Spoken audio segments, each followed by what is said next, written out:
When I look at human resource management successes, they vary considerably. And from a smaller perspective, and this is relevant to a lot of project managers, because a lot of us as project managers, especially in large corporations and especially in government departments, we don't always have a choice of who works on our team. So we might have a wish list of skills and expertise that we'd like, but we end up getting somebody who's been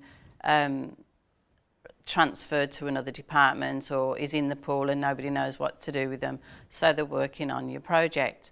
And for me, some of the best wins I've had in projects are those very people.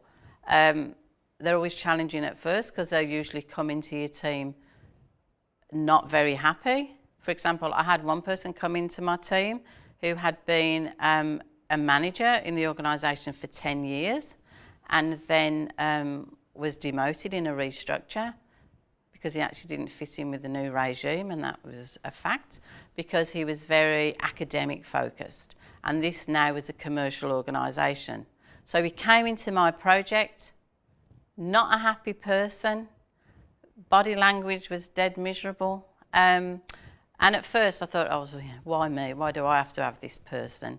Because he's an academic and he doesn't know what he's doing. But I learnt a lot from him, because I learned, and as I have done often in a training environment, that everybody has something to contribute to your team. And people often have hidden skills that you don't realise they've got.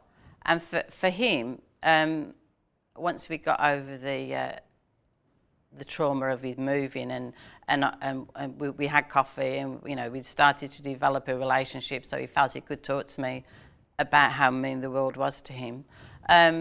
Then I asked him what he did before he was a manager, when he did real work.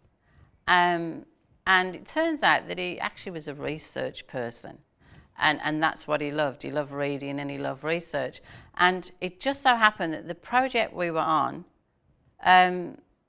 it was about looking at quality management methodologies.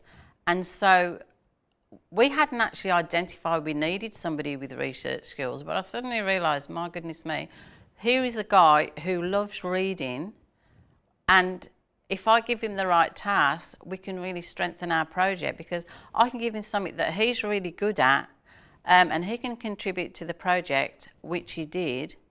And then he learnt from me and my team, because I would give him a book to read and say, okay, tell me that, give me a synopsis of that, and he would. And then I would take what he said verbally and put it into a model or some sort of table so that we could communicate it.